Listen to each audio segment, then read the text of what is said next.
Good morning, everybody, and welcome to another football transfer forum. Wow, we're into October. You can book your table for Christmas Day at the pub. I saw Asda was starting to sell wrapping paper. Tony, I know you're excited about Christmas, but are you more excited about today or Christmas? Tell me. Today, yeah. Oh, really? Okay. Christmas doesn't come on my agenda till about the 24th. Yeah, I know. Yeah, I've known that from previous years. But look, the year is racing through.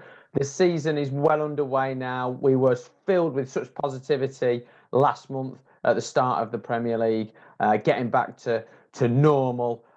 We've been able to continue that, full capacities in stadiums, certainly in the Premier League. Everything heading in the right direction, and we've got another fabulous array of guests to go through the next 90 minutes with. But before I introduce those, a quick word from the Football Transfer Forum founder, of course, Tony Sharkey. Tony, good morning. Welcome. How are you? Yeah, I'm really good. Thanks, Ryan. Yeah, I think the word normality is being used a lot more, isn't it? So that makes me really happy. Today's show, we're really devoting to there was a BBC Panorama documentary called Football's Broken Dreams. Now, I know me and you have our own broken dreams, Ryan. You know, I still cry daily when I remember getting released as a 19-year-old. But, you know, we've got our own broken dreams. It was an interesting show, and it certainly shone a light on some real issues in the football world, issues in academy, issues with football clubs, issues with agents, issues with transfers.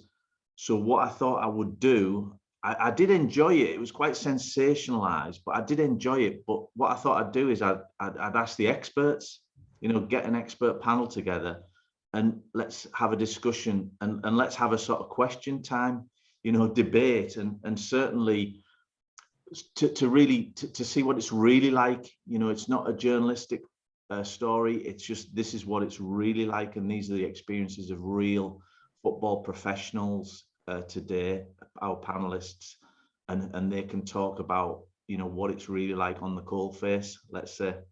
Absolutely. Tony, if you could just let me share my screen, that'd be great. Yeah, absolutely, Ryan.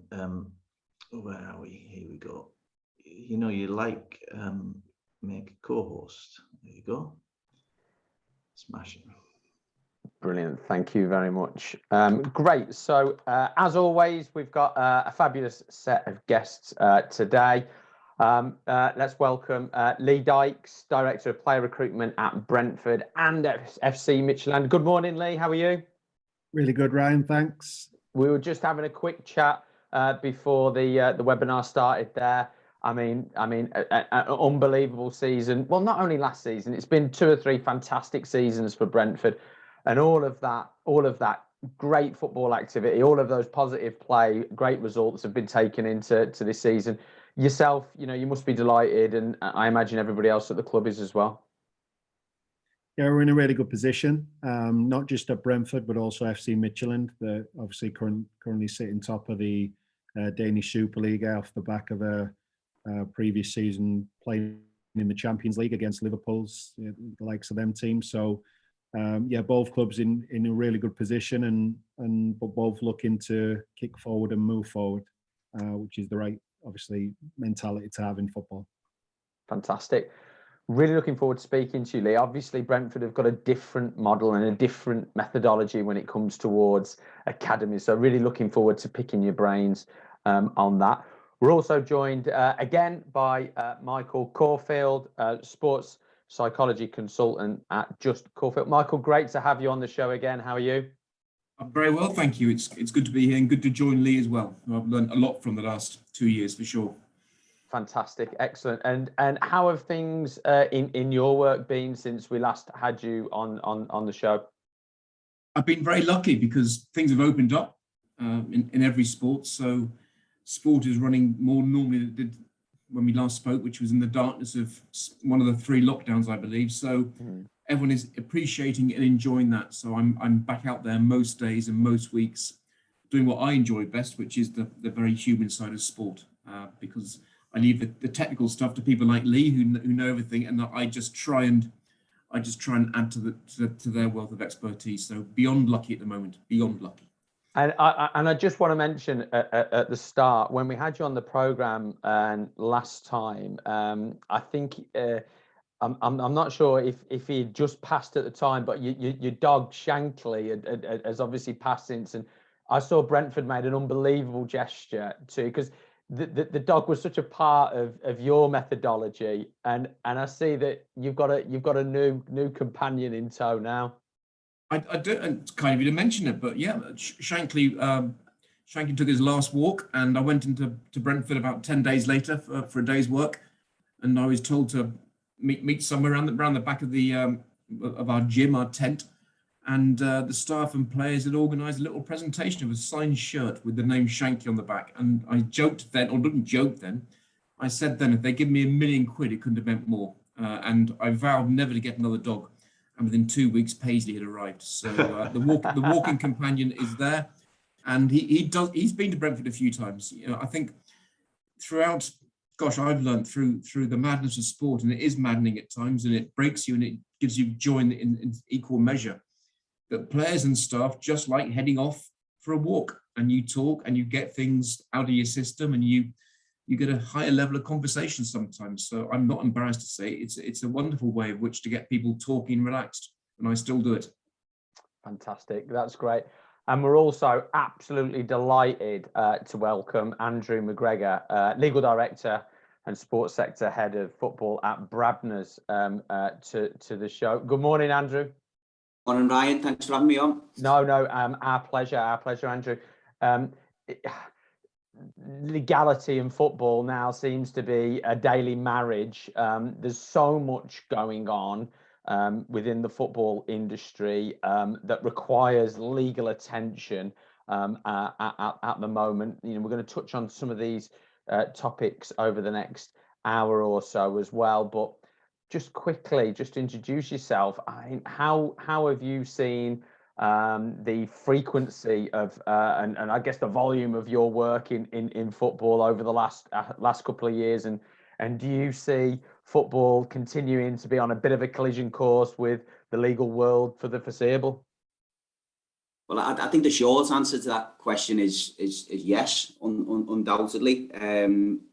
Whilst the football industry continues to play catch up with the money in the football industry and the commercialisation of football and the sophistication of clubs as businesses, you're certainly going to see that alignment to or the need for legal advice and other professional advice certainly increase. Ryan, if I'm allowed to, just to sort of introduce myself, because I don't want, I'm certainly not as well known as the other panelists. As well as being legal director at Brabners and heading up the football focus, I've advised sort of Premier League, EFL clubs, agencies and players directly over a 10-year sort of legal career.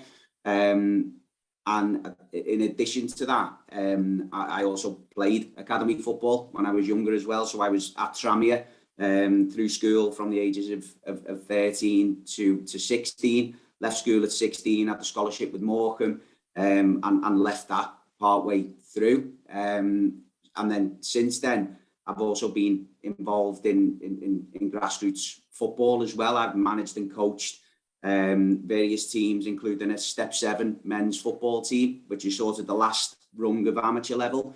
And I was lucky enough during that experience to work with a lot of academy players, ex-academy players coming out of the system and wanting to play for fun again or wanting to go back into the system.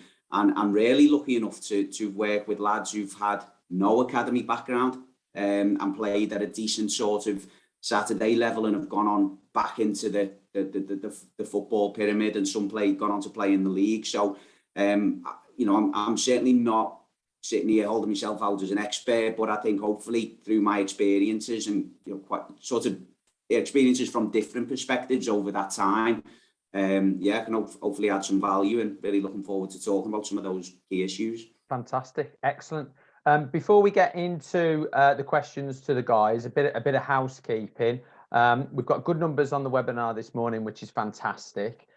If you want to share your contact details, your LinkedIn address, your Twitter address, anything like that, that's the chat box for that. So that's where everybody will be able to see if you want to share your details. If you've got a question, either a general question or a question to one of the particular panelists, please pop it in the Q&A box, not the chat box. It just makes my life much easier.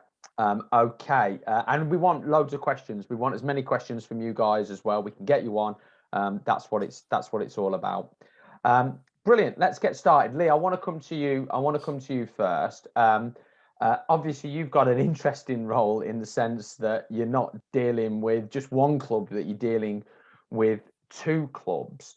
But more pertinent to what we want to talk about today, can you just give everybody a bit of reasoning about what the stance Brentford has on its academy or non-academy, and why it took that stance?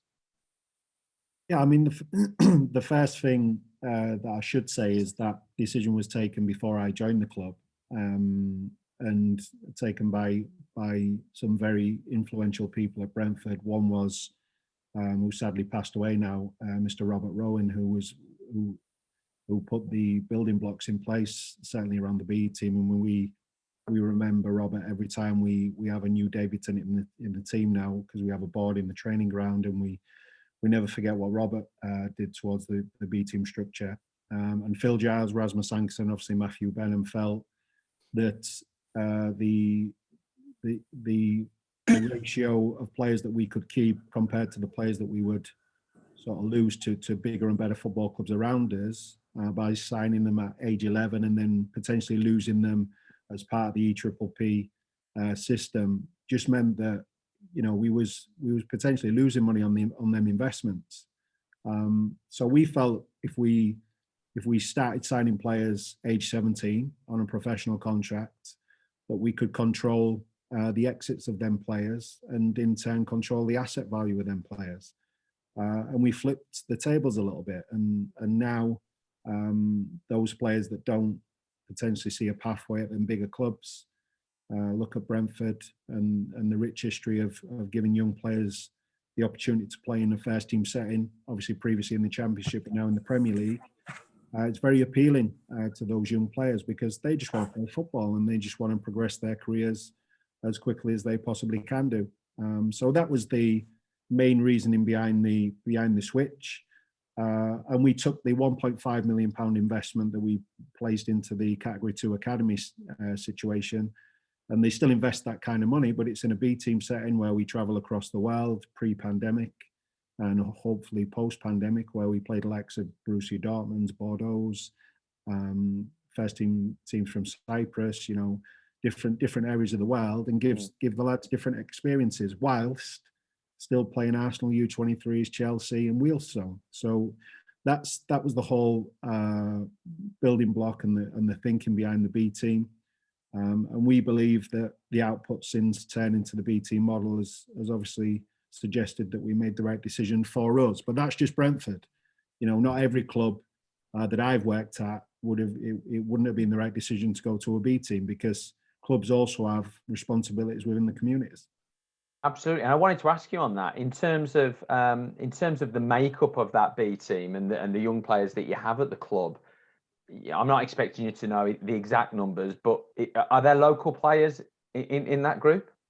Well, they've had to be since GBE came into force. That was we had a lot of foreign young players coming into the B team structure, which was exciting for us, because we have a good model on a worldwide basis now, recruiting players, certainly at the younger level. So we felt that was a key market for us. But when GBE came in, certainly before GBE came in, we knew the way it was going, and we knew that we had to improve the statistics of Great Britain players inside our B team structure. And certainly last year there was more Great Britain players making the debuts as opposed to foreign-based players. So we think we've flipped that at the right time. But GBE will now force us in the UK market more so than external markets, which can only be good for the club in general anyway, because it's, you know, seeing a young player that's potentially from London or other areas of the UK is you know, that's what you want to see as an English football fan. And you know, the joy of getting a player through the B team structure and maybe one day into an England team, national team, would be an ambition that and a box that we'd like to tick. Tony, just to bring you in on this, you and I were at the Newcastle Middlesbrough under-23 game last Friday. Newcastle pretty much populated their team with local lads from the northeast, which again is absolutely great. But for me, nobody there that's going to threaten the first team. So, yeah, are you sort of sympathetic to the stance that Brentford have taken, and do you think it's a stance that more clubs should take? No, I'm very sympathetic to the decision that Brentford took, and obviously they're in a very well-populated part of the country where there's hundreds of teams. They're all, you know, lots of teams. They're all looking for the same best players in their areas, and I think. But just generally speaking, and Lee's hit on a point that I didn't really think we'd touch on, but because of what's happened with the GBE, clubs are going to have to get more players from this country through their academies into the academy system. They can't just cherry pick from abroad so much now. And it's also that thing of players are protected by signing professional contracts, and we'll get on to the whys and wherefores of signing players who are under the age of 18, even under the age of 16 later in the debate. But, you know, the proof's in the pudding. It's working at Brentford, isn't it? You know, I think I did speak to Phil Giles a couple of years ago, and their academy wasn't really producing. I think they'd had Alfie Mawson. Yeah. I think they had a sell on Alfie Mawson, which was a bit of a fluke, because they didn't. I don't think they thought too much of him at the time, and he went out on loan, and then he ended up getting signed by Barnsley and Sheffield Wednesday, and they got some sell on for that. But, you know, if your academy's producing lots and lots of players, then fine, brilliant. If you know, everyone's talking at the moment about Aston Villa, they've got some really great players there. You know, when you look at some of the, you know, Premier League teams, they're producing lots and lots of good young players. But they're right at the top of the pecking order, if you like. They get first dibs on the best players, potentially. You know, they can remunerate them quite well. So when you're a little bit further, and with the greatest respect to Brentford, because they are a Premier League club, you know, let's say it out loud, they are a Premier League club. They're doing things that work for Brentford. And I think that is so important, the uniqueness of each club. You mentioned Newcastle, and there's a couple of good young players. They've had some foreign players in the academy who haven't worked out. They're now forced to go back to a very, you know, British-based, you've got to have settlement status here. So it's interesting that the football world are adapting to that. And it's only been, what has it been, less than a year since it came in? Absolutely. Although I think Newcastle might be on the verge of a change after this morning's news, and it looks like the takeover is going to be pressing ahead there, which might not be good news for the young players at Newcastle. Andrew, I want to get into a bit more depth around your thoughts on academies, and specifically the EPPP system.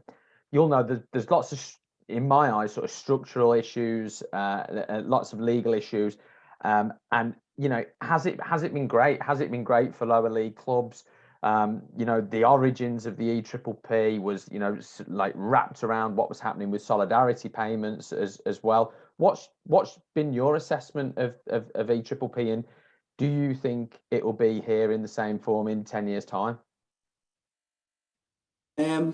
I don't know. I mean, it's a really interesting question, Ryan. I mean, generally the framework itself was designed to facilitate the movement of the top talent up to the Category 1 clubs, with the thought process of, at those Category 1 clubs, those players would be exposed to the best resources, best training, best opportunities, and you know, and if a Category 1 club took a player from a lower category club, then that club would be well compensated, and it'd be happy days. But it just doesn't work like that in practice at all.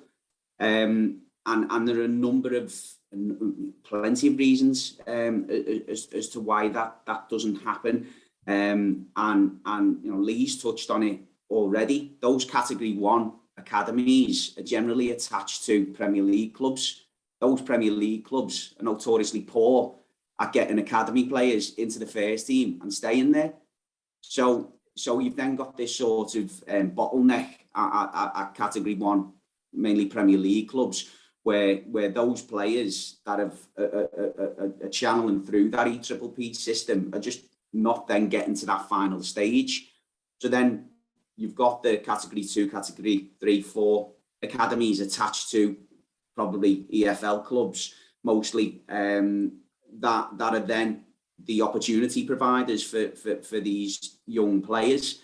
And you've got then a bit of a conflict there then, because you've got the lower category clubs saying, well, stay with us because we're going to provide you with an opportunity in our first team, and you can move to a Premier League club as a first team player and not a youth player where you then might get lost in the system. And then there are various sort of other influences there at academies as well, and potentially conflicts of interest as well in our academies. So as a framework for what it was designed to do, obviously you can see the intention, but in practice it just doesn't work, I don't think. And in as well as it should. In terms of, and I know this is an area that you've looked at as well, in terms of sort of compensation, do you think the framework correctly values the compensation, the framework that's in there at the moment? And just for the people tuning in, how frequently does the compensation end up being what the framework suggests it should be? Yeah, I mean, compensation questions are almost, routine in my job, whether it be from academy managers, whether it be from agents, and I think the fixed compensation framework, which is kicked in from the under 9 age, or up to under 16, is pretty. It's fixed. So it is what it was designed to sort of produce. But then what the sort of the finer detail then says is, well, that fixed compensation framework is then superseded by a more subjective assessment compensation regime, from the point that that club offers the player a scholarship. So from the 1st of January of the year in which the player turns 14, if that club can offer that player a scholarship, and at that point, that player is then taken out of the fixed compensation framework and into the PFCC, Professional Football Compensation Committee framework, which is then a much more subjective assessment, which is potentially more lucrative than the fixed compensation framework.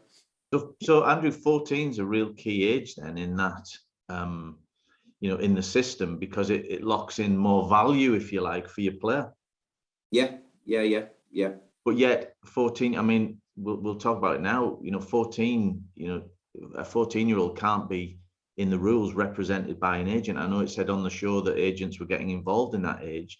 So there's a big discrepancy there, isn't there? Yeah. So the agents regulations currently say that an agent can't represent a player prior to the 1st of January of the year in which he turns 16. An agent also can't get paid for any activity relating to a scholarship agreement. He or she can only be paid for activity relating to a professional contract, and then subsequently can't get paid for that work until the player is 18. So you've got a really crucial sort of period within the academy system for a young player. And if let's consider a young player at a Category 2, a Category 3 academy, highly thought of, doing really well. At 14, may have already been involved in a youth setup with an international team. His profile's being raised. May have already been contacted by kit manufacturers and had a deal with or being spoken to about a deal with a boot company, for example, and is being is being invited into a meeting with the club to sign a pre-scholar, and there's a complicated sort of framework and rules around compensation in particular, that if that club isn't willing to be completely open about the implications of committing to that scholarship, is completely in the dark about what that will mean for them going forward, and yet that player or family can't have an agent representing them at that time. So we're basically relying on the goodwill of the clubs to impart that information, and it's just not within their interests to do that, because if the player then finds out that as soon as, well, they're already locked into a compensation entitlement for that club from the age of under nines, but that sort of subjective, more valuable compensation framework which kicks in upon that offer of the scholar, if that player had more information available to them about what the implications are of signing that scholar as well, and then how that would be taken into account when assessing that compensation down the line, then they may be wanting to look elsewhere, look at other options, and it's just not in the interests of that club to deliver that information. Really interesting, Michael. To bring you in, it's clearly a highly complicated, structured situation. What are the obligations? What are the responsibilities that the game does have to protecting all these young people in this process? And how do you see how well EPPP has delivered on that?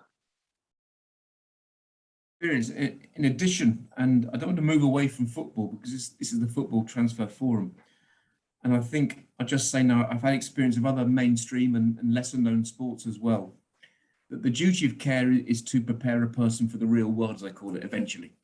And I'm listening to Andrew there with his extraordinary knowledge already, and I didn't know of his career beforehand, going through Tranmere and Morecambe, and now he's a successful lawyer. So whatever we do to any young athlete in any sport, is we have to prepare them like a school for the real world, because not all of them, as we know, will become elite footballers or even professional footballers. Andrew combined his career with non-league football or lower league football and then becoming a successful lawyer. And I think our duty of care is to look after them as people and to prepare them for future life. You want them to become top class at what they do, which is their love of football. Often it's their only love. They haven't got access to other sports.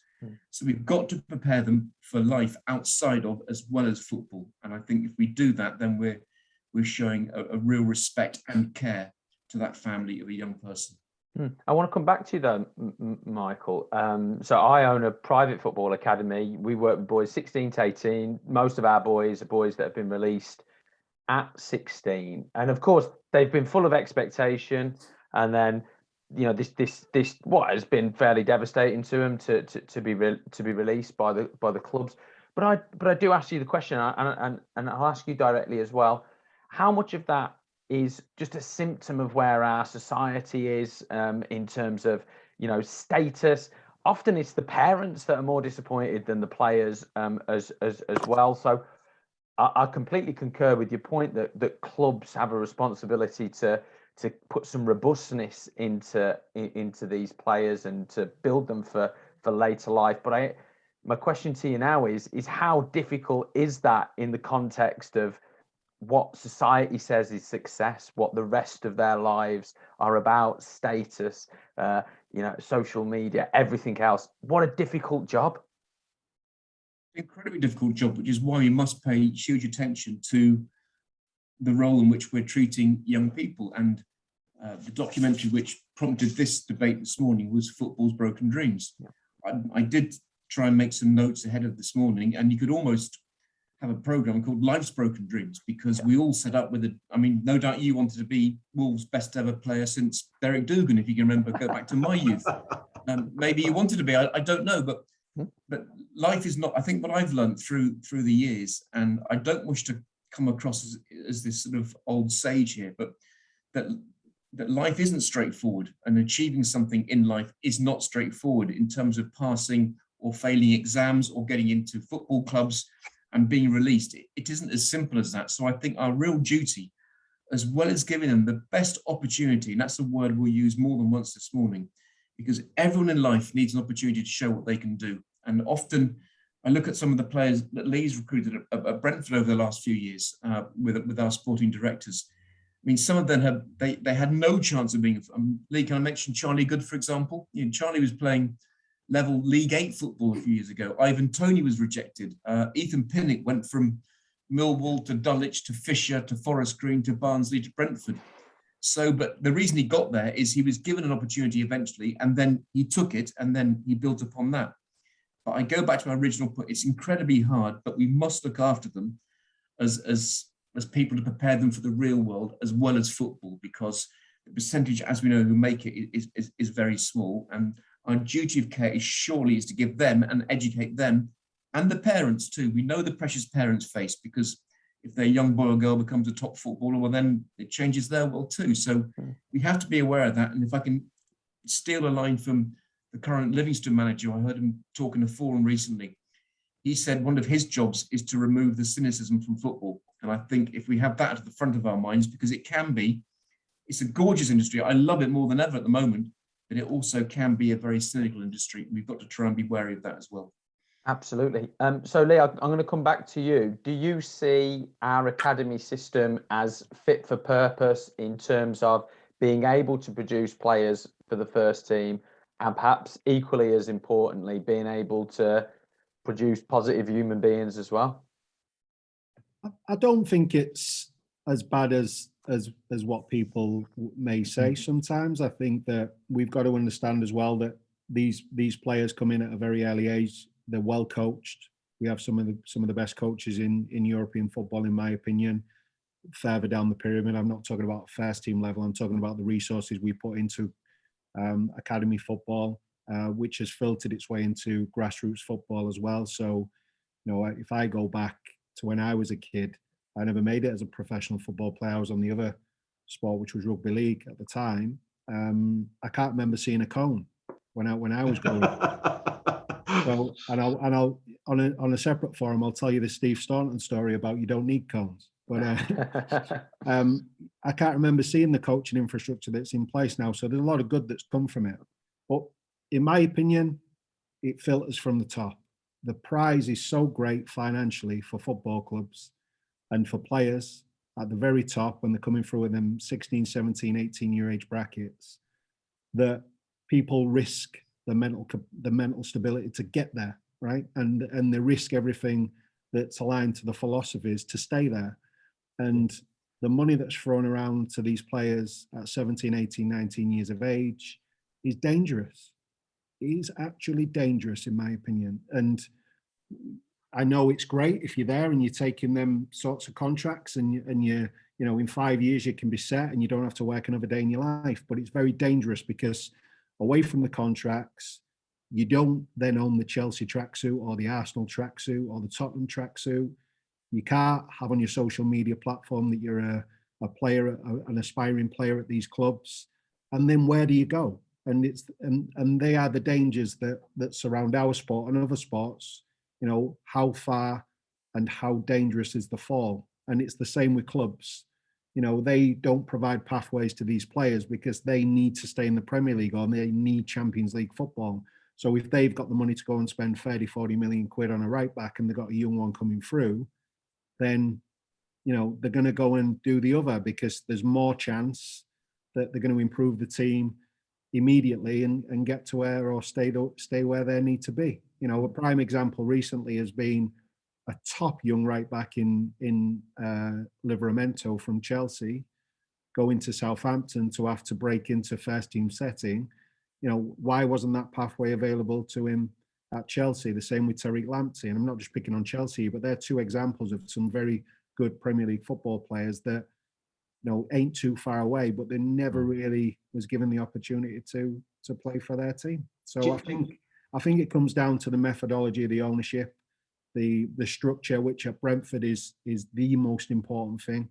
We will not go and over by in a position where we think we've got a top young player. That's why we do so well. And it's down to not myself, it's down to Phil Jars, Rasmus Sankson and Matthew Benham for maintaining that structure, and Thomas for trusting the young players. So our structure, I can speak very highly of, but I think there are clubs around the Premier League and around the world where they will take the easy way out and invest that money.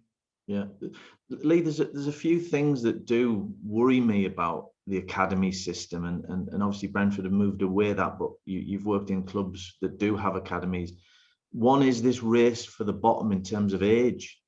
They're going ever younger and younger and younger. You know, your scouts are hanging around 4 and 5 year olds, pre-academy scouting. You know, will they be hanging around maternity wards next? I don't know, but it's just like a race for the bottom of age-wise.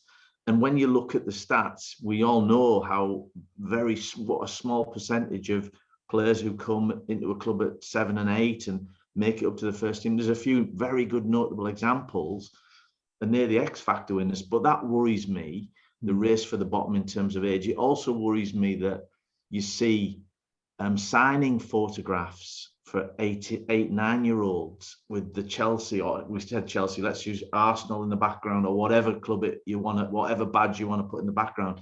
And he's a young kid having a signing photo that he puts on his social medias and what have you.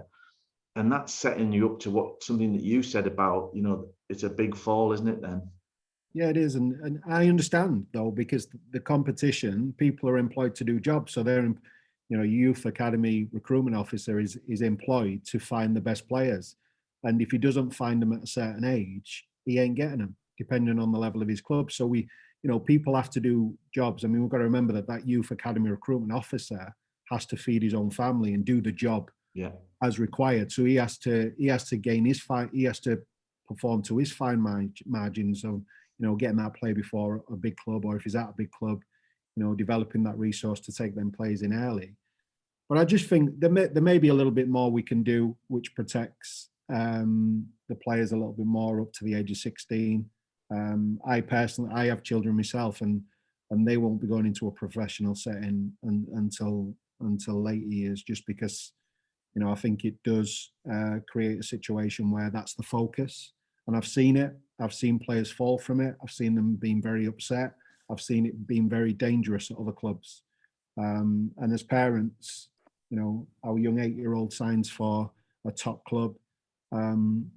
We think the best, don't we, of our kids, and we all think they're going to get there. And the percentages of that happening, and the likelihood is really, really low.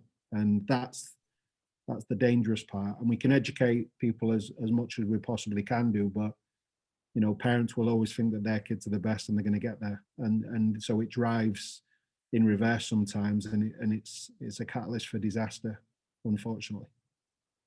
Can I just jump in there and add to the very good points that Lee's made? I mean, there are a lot of positives about being in an academy system at a young age. You know, these young kids are getting exposed to, you know, really good technical training from a sort of a player side, and they're learning about, you know, team ethos from professional coaches that are educated and qualified, and they're learning about discipline. I know plenty of academy managers and clubs that do implement or try to implement a philosophy of creating better people from, you know, and touching on what Michael was saying before, you know, living that duty of care to try and you know, help nurture and grow and support these young people in developing into good people with good life skills.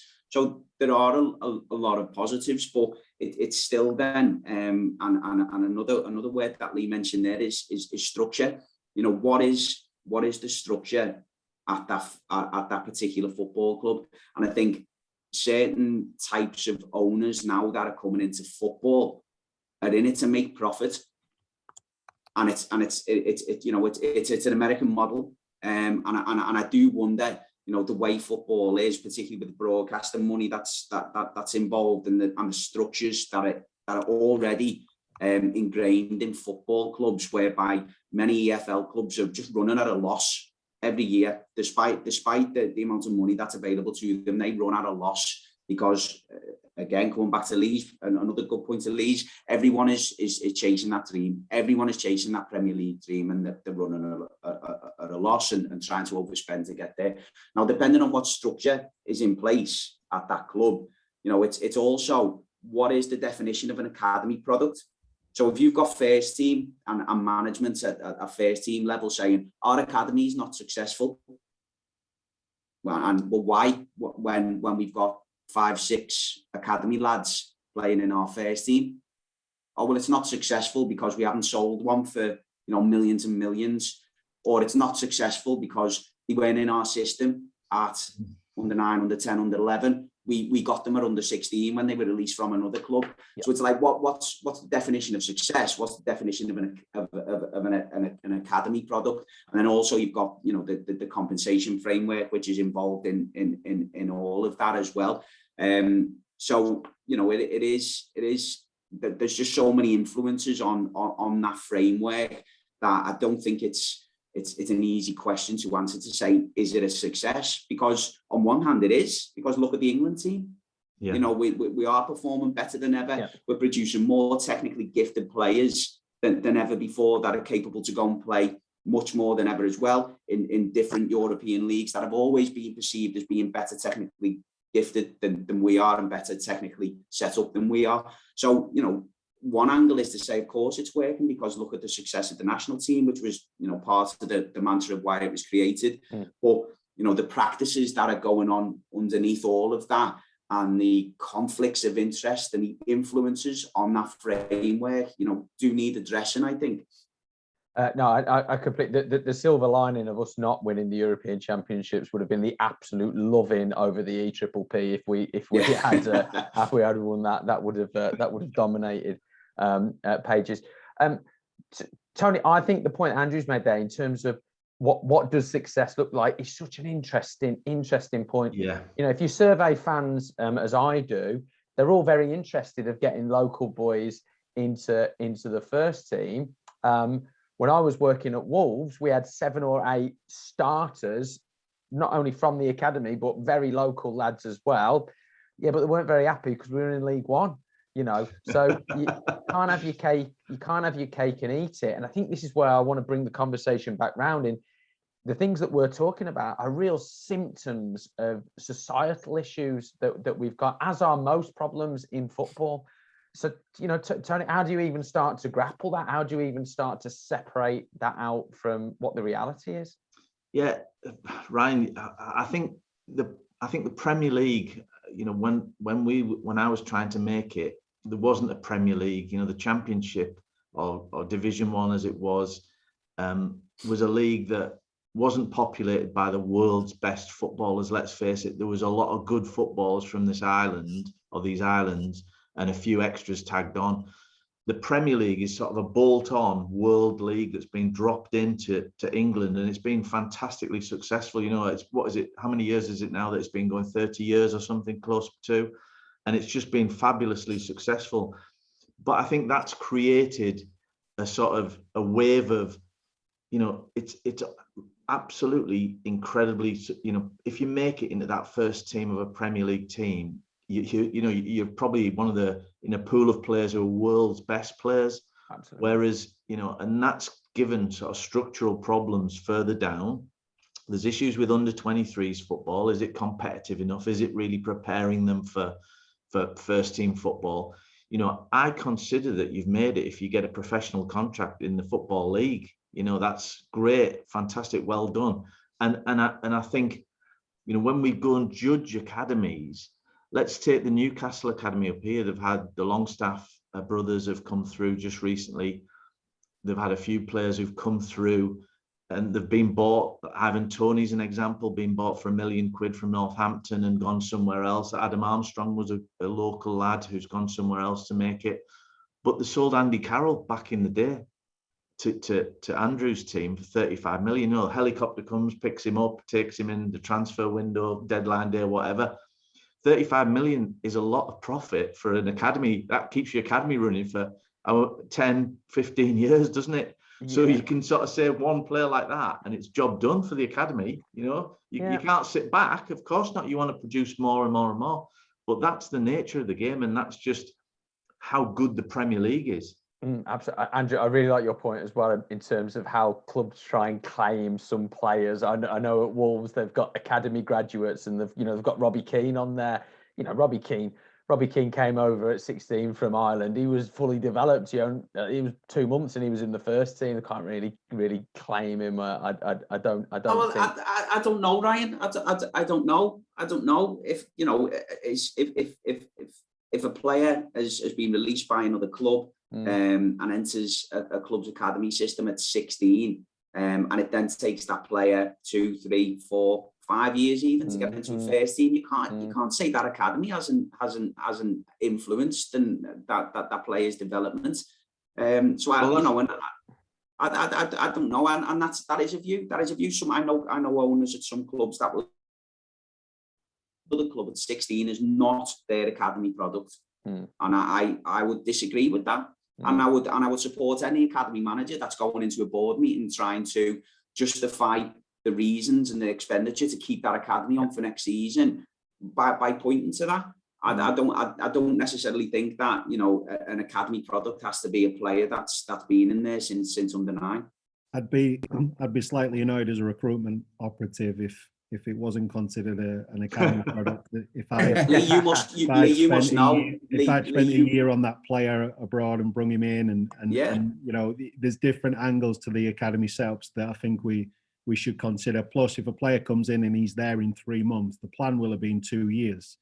So he's come in, you've identified a top player, you've worked with him very well, you've integrated him, so your logistics department's also settled the player in very early. So I think you 100% claim that.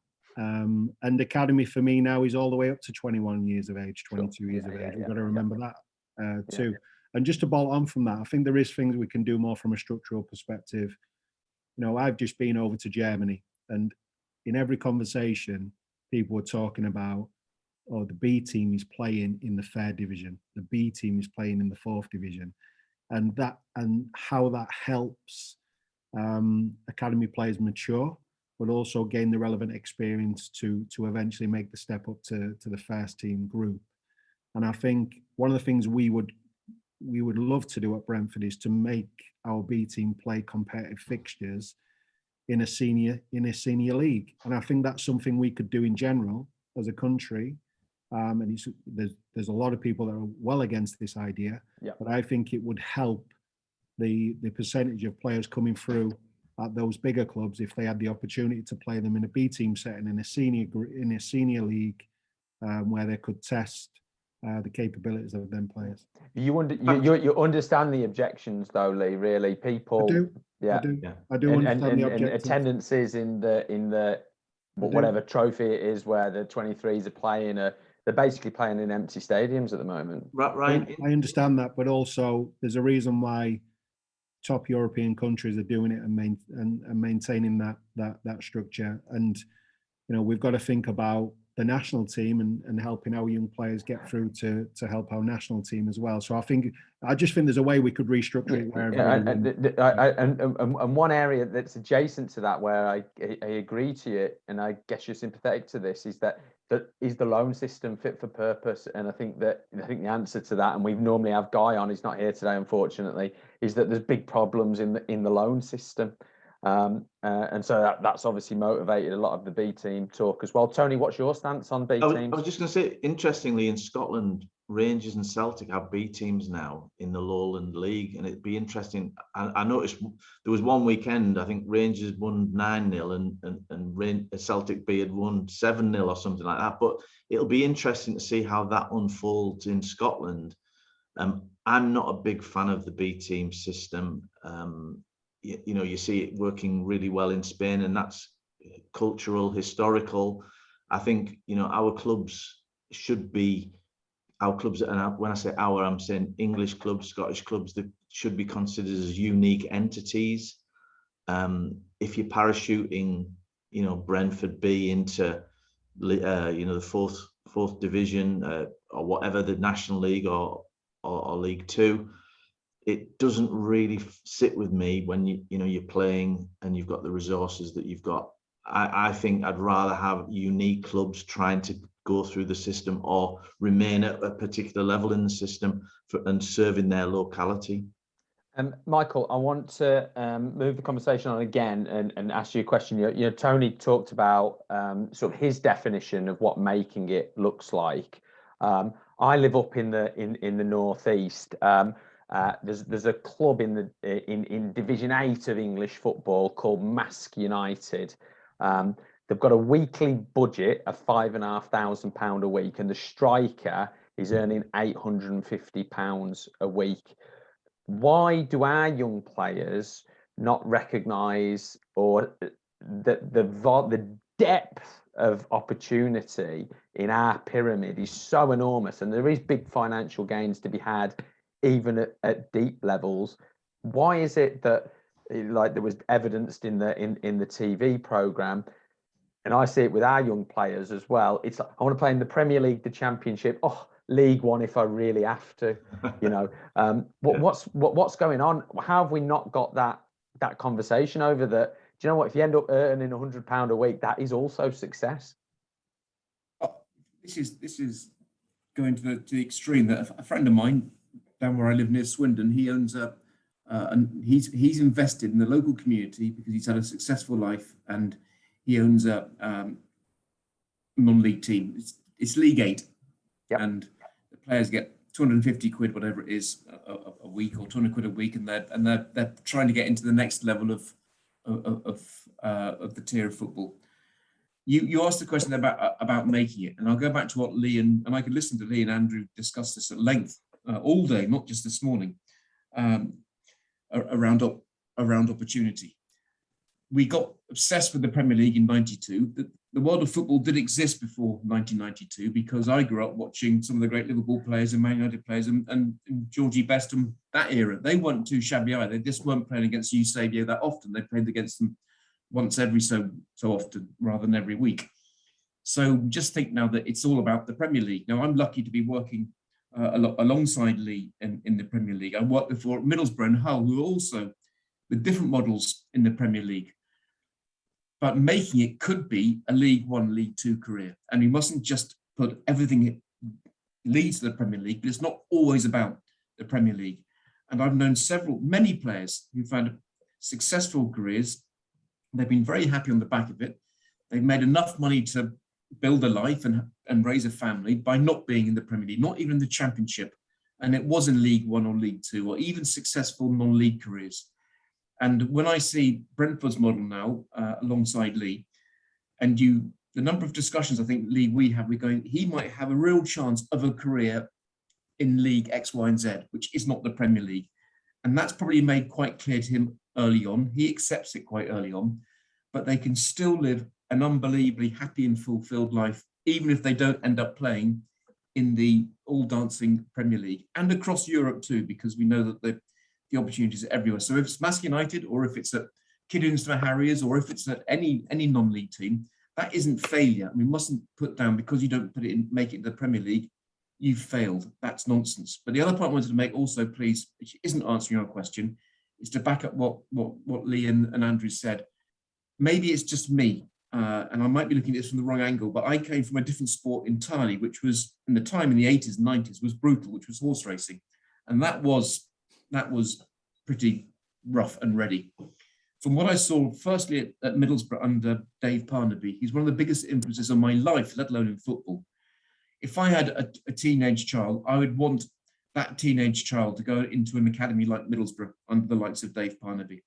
Because if you don't end up making it, you'll leave that academy a much better young man or woman than when you went into it. And to make that final point is, last year through lockdown, an email pops up. It was two former players from the youth system at Middlesbrough through Dave Parnaby. They hadn't made it in football. One of them did okay. He was playing Scottish Division League One football in Scotland, but he'd given that up through injury. The pair of them now run a thriving recruitment business in London. And when I got chatting to them through lockdown, how the hell did they end up there? They said due to the disciplines and the support of the likes of Dave Parnaby and Ron Bone and those brilliant football people. So I've seen a lot of good in football, and some fantastic academies and coaches and mentors and liaison officers and kit managers who help them to have a life outside of the Premier League. Absolutely. So playing for Mask is not failure because they're still living a fulfilled life. Yeah. If that sounds a bit evangelical, I apologise. No, absolutely.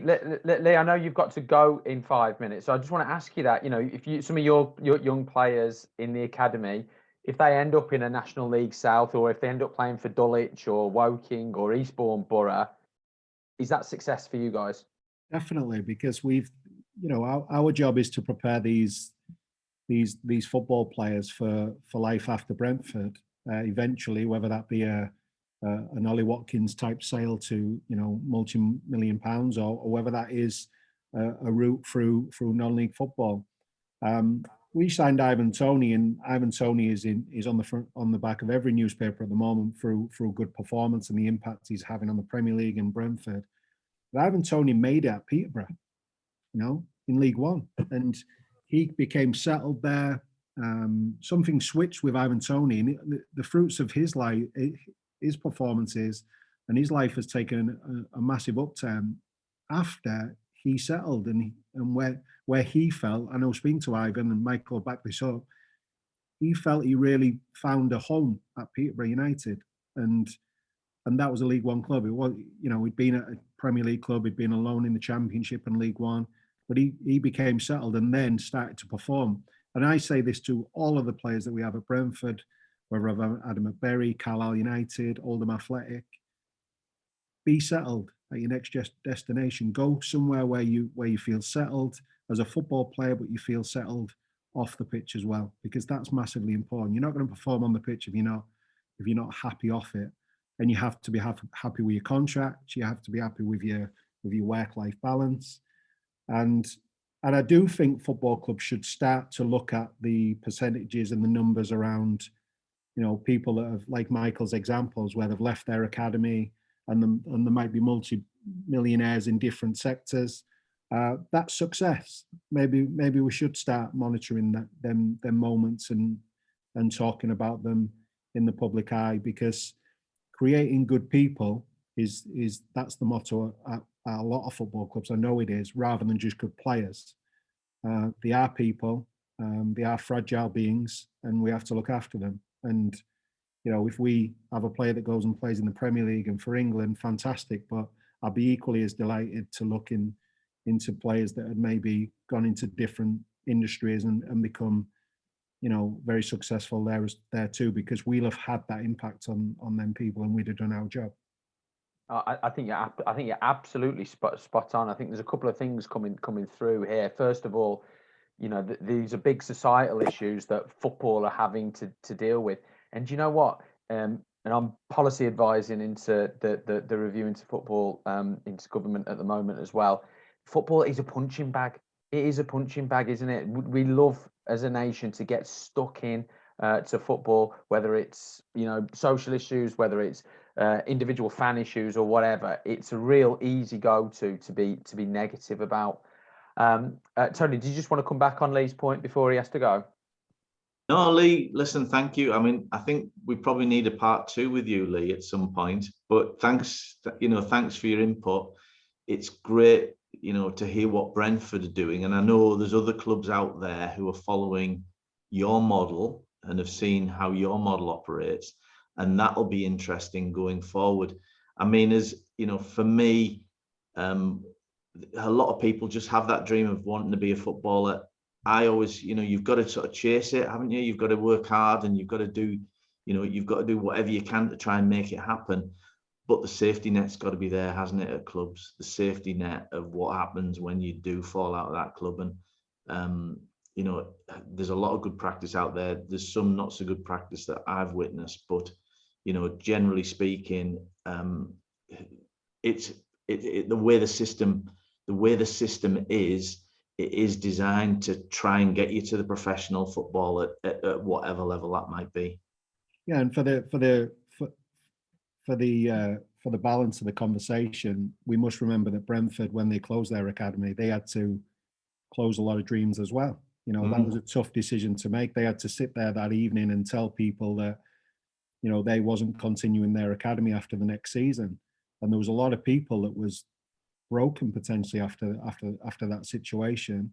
But I think the club didn't just say that's the end of the road. They offered him, support, and they tried to get him into other football clubs. But they did make for the Art of Balance, they did make a difficult decision to actually close a lot of people's dreams, and they're profiting now. But I think sometimes to make a change, you do have to upset people. And my idea of a structure is probably different to a lot of the guys on this panel's idea of a structure. I just think that there may be some changes that we could make going forward. And if you take Newcastle United as an example, I'm not sure if I'm a parent of an academy player at Newcastle right now, I'm as delighted as the fans are, because maybe their pathway to the first team has just got a lot harder. Well, Lee, maybe you might be getting a phone call about Ivan Toney tomorrow. Well, that would be a story, wouldn't it? Yeah, it would be. Lee, really appreciate your time. I know you've got to get off, so thanks for that. Andrew, I want to just come back. Cheers, Lee. Andrew, I just want to come back to you in terms of EPPP structure, compensation. What would be one or two practical changes that you would make, being close to the understanding of that you would see improve things for both clubs and players? I don't know. Really difficult question, Ryan, to try and answer. If you look at what probably possibly doesn't work right at the moment, or what people are upset about. So let's look at the BBC program. The conduct of academy recruitment teams, the conduct of agents, the conduct of players and families. Is if people are complaining about that, and the mismanagement of expectations and everything else that goes with it, then is it the framework that needs to change to allow those influences and activities and players? And when I say players, I don't mean football players, I'm talking about the people involved in that structure. Do we need to make it a little bit more flexible to allow those players to operate properly and not in an underhanded way? And that, I think that might be, the question to ask. Why can't a player and a family take advice off an agent at whatever age they want to? Why aren't agents professionalized? Why haven't they got professional qualifications? So if we move to a place whereby you've got an agent who is as qualified as an accountant, as a lawyer, to their professional standards, why shouldn't they then be allowed to go and advise a family member and a player at whatever age they want to take that advice, particularly when the regulations and rule framework around the academy system is very complex and is generally sort of spoken about and moved around by academy staff that are probably not felt valued by the first team level. And my experience of football clubs is academies are almost a completely separate business to the first team structure, with a lot of pressure placed on academies in terms of the budget and everything else that goes with them. So with a lot of clubs, you've got underpaid academy staff, under-resourced, undervalued, then having to get their heads around this massively complicated rule framework, dealing with conflicts of interest, probably their own conflicts of interest, because at academy level, you're generally on the way up. If you're an academy coach, if you're an academy manager, you're on the way up, you're aspiring to be a first team level, generally, not saying everyone, but generally. So there's a lot of conflicts of interest there, and a lot of influences in that around that space that are having to navigate a very complicated framework. And yet, agents are out of that, and you can't seek advice from a third party that should be the best place to advise a player in their best interest, by opposed to the clubs holding all the cards. Yeah, I think you make some really interesting points there. And do you know what, Tony? It unfortunately it then ends up in a bit of a black market situation, doesn't it? And they end up getting talked to improperly. Well, that was one of the issues that was really highlighted and sort of sensationalized in the BBC programme. You talked about football being a punch bag, but within football, agents seem to be a little bit of a punch bag in terms of it's very easy to blame the agents. Perhaps I totally agree with Andrew. The profession, is it a profession? First of all, should it be professionalized? Absolutely. The more agents that can, gain qualifications and gain knowledge and experience through education before they take out the agent's license or registration, the better. And I think that'll help the image of agents going forward. And obviously FIFA are looking at a new set of rules and regulations for agents, and I'm broadly supportive of that. But there is a big loophole, the trade in young players leaving one academy for the other between the ages of sort of 11, 12, 13, 14, 15. Clubs are paying money for those players. They're being traded, and who's making those decisions? I totally agree with Andrew. I'm not saying, look, everyone needs an agent at whatever level, but to make that decision, it's a pretty big life-changing decision. If you're starting to go from one academy in one part of the country as a young person to another, you're obviously going to be having to be, what's your schooling, where you live in, what's the family doing? I think there's a few examples of clubs bringing whole families over because the 14-year-old's a talented young player, and then settling them into might be a totally new country, never mind a new city. Obviously that's gone now, but those are the issues. And, we saw in that program agents being asked to try and facilitate moves for 13, 14-year-olds, which is totally outside of the agent's rules, but somebody's got to help facilitate the actions. Somebody's got to make the contacts between the clubs who are concerned, who are trying to attract that young player. Who's that going to be? I mean, I would, suggest at the moment, you can't go wrong with getting a lawyer. If it's a family situation, my dad didn't have a clue about football and football business. Most dads will have a clue about football, but they won't know anything about contracts, the rules and regs. There's a lot of information in there that you need to, mums and dads, sorry, that's me with a bit of unconscious bias there, because obviously a lot of the mums are the key players in terms of deciding where their sons or daughters go football wise. I've got to leave in a few moments also. Can I just back up what Andrew said there? Because I've learned things, which is the beauty of coming to these forums, I didn't know this morning. But if you've got a talented young footballer, boy or girl who's coming through, why shouldn't they have advice, or why shouldn't the family have advice? And the notes I made before I came on this morning were, I don't see your profession, which is an honourable profession, it should be, Tony, that agents should be no different. I put here to lawyers, to psychologists, to the medical world, in that they should have a qualification process because it's a qualified profession. And so they should have access to professional advice if the professional advice is well qualified to give that advice. So when I heard that from Andrew, it made absolute consummate sense. Just a quick one. Sorry, just a quick one from me, Michael, before you go. Would there, I mean, you're the person to ask, would there be a way within the framework and certainly within the EPPP audit to be able to measure how we are treating these human beings and what their outcomes are? My understanding is, because I had a little call prior to this, is that as part of the audit, they don't really speak to people that are no longer there. Surely that's a blind spot. To use Andrew's best answer earlier, I don't know. I think people should say I don't know more often, because otherwise you give an answer you're not sure of, you haven't got the knowledge. I haven't got enough knowledge to answer the specific question. What I do know is football still can be a very, very easy target. It can get blamed for everything from Brexit to petrol queues at this rate. And then you can just double on agents on the back of that because they're an even easier target. Yeah. I still think it's an industry full of good people and good intentions. And to make a point that Lee made to me, he's often made to me at Brentford, is some players aren't quite ready for football. He uses the phrase ready for football at a certain point of their life. Some are at 17 and some aren't. And the final point I make, and I've loved this morning, Tony, thank you again, is that football isn't always for everyone. They can come into an academy, they have the dreams of being a footballer, or any sports person. I'm involved here at the Cricket World Cup, T20 World Cup, but they find eventually maybe it's not for them because the scrutiny, the discipline, the criticism, the judgment, because if you play football for a living, you're getting judged and holding an AGM once, if not twice a week.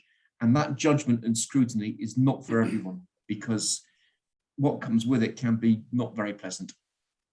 Fantastic. Well, thank you, Michael. Thank you, Michael, as well.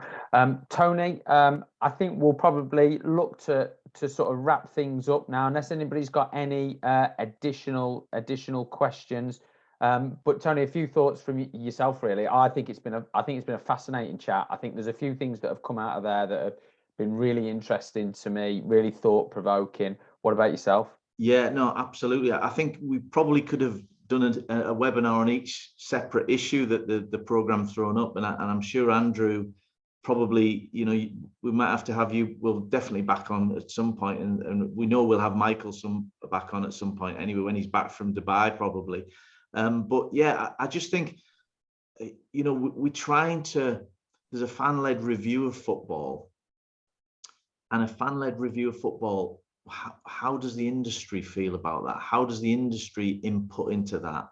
Some of the issues that we've been talking about today, are they on the agenda? What are they thinking about agents in this country? There's so many question marks that I have about where we actually are. If you take the pulse of football in England, football in Scotland at the moment, there's so many. We're on sort of shifting tectonic plates, aren't we? It's sort of like, at any point a volcano, well, it's quite topical, this analogy, any point a volcano can erupt, can't it? Because there's that much things happening in the football business at the moment. And these are sort of symptoms of that, that it's not a perfect world. It certainly isn't.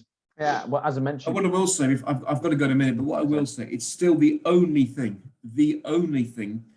that can get 31 million people watching TV on a Saturday night.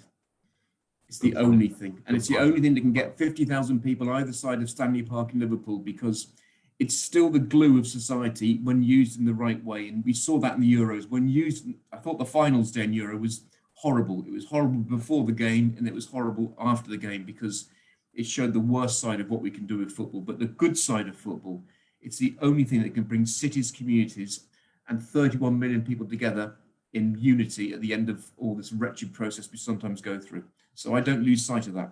And if you do, watch We Three Kings with Shankly, Steen and Busby, and nothing's really changed in this. Nothing's really changed in the 60 years. It's developed and it's now branded and it's exciting, and we've got players from all over the world. But if you watch We Three Kings, it hasn't really changed that much. It binds communities together, thank heavens. Absolutely. The one thank you, Michael. We'll let you. Thank you now, Michael. Thanks a lot. Cheers. Listen, don't let me off the leash. You'll never get me back. Thank you. Thank you. Just to follow on from your point there, Tony, the one, I see it as a bit of a dark cloud on the horizon, is that we are facing the reality of having a regulator, that, as I say, I'm advising into it, that is what they want. I'm totally against just having an independent regulator. I don't see how they're effective in other industries.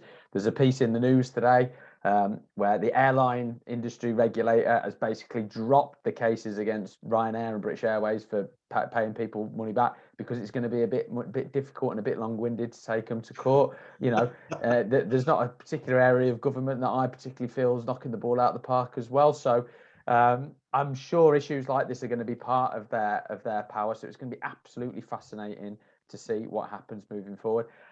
Andrew, just a final thought from yourself before we let you go as well.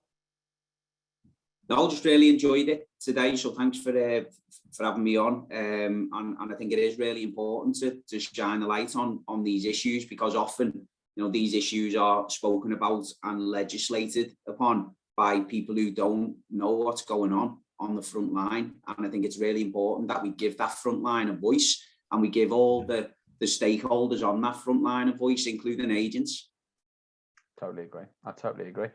Tony, we've got a bit of news to share with everybody tuning in about the live football transfer forum. Let me just share my screen again. We've had big guests today. We've got big guests for the live forum as well. I mean, we haven't announced Marcus Motter yet. So I've just announced him. No, don't. Okay, I'll move on. Get that down. I'll move on. Well, I'll tell you one person that we can announce: Victor Orta. You're right. You're right on the money. Listen, the football transfer forum actual live event is the 24th of November, and it's at Leicester City. We've already announced one of our really good friends, Steve Walsh, who's returning as a speaker to Leicester City. You know, Steve, he's synonymous with Vardy, Mahrez, Kante.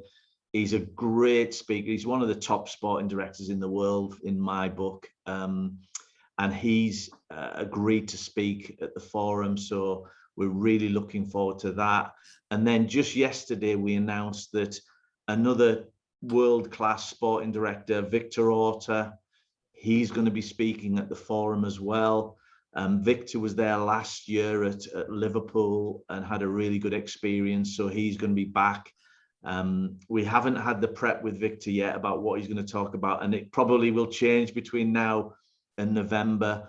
But, you know, those are two stellar sporting directors that we're going to have, stellar, not the agency, the actual phrase, that we're going to have at the Football Transfer Forum. So follow us on, obviously, on our LinkedIn. And lots of clubs confirmed as well, Tony. Yeah, I don't know. Have you got there's more than this confirmed as of today. We've got representatives from all of these clubs on there, plus about 4 or 5 other ones to add. And the representatives, you know, the range from sporting directors, chief scouts. We're having some academy scouts this year. So if you're an academy scout and you're interested in coming along, by all means, we'd love to see you there. But we usually get between 25 and 30 clubs at the forum. This year, I think we'll have more than that, to be perfectly honest. I'm just going to share, there's a little trailer there that gives you a flavour of the event. And there's also an explainer where me and Ryan are talking about the event and what it entails. So if you haven't been before and you haven't seen it, you know, watch those 2 video clips that are on our YouTube channel. And Tony, if people, having watched that, want to register and come to the event, how do they go about it? Yeah, we go to Eventbrite. We've got a registration page, so register your interest on Eventbrite. We're releasing the tickets in phases, so as more and more football clubs sign up, more and more agents' tickets, company tickets are released. You know, it's for everyone who deals with transfers, who deals with scouting, and who deals with recruitment as well. So, you know, it's a really good networking event. Like I said, you'll hear some top class speakers as well. And there's actually more to be announced, more speakers to be announced, Ryan. Yeah, very shortly. Some really, very soon. Really some top quality guys. Guys, really enjoyed the chat today. Hope everybody is okay and looking forward to the rest of the week. Andrew, thanks again for your time, and of course thanks to Lee and Michael as well. Tony, thanks to yourself as well, and we'll see you all next time. Thanks, Ryan. Thank you. Bye. Cheers, Andrew. Take care. Bye. Bye.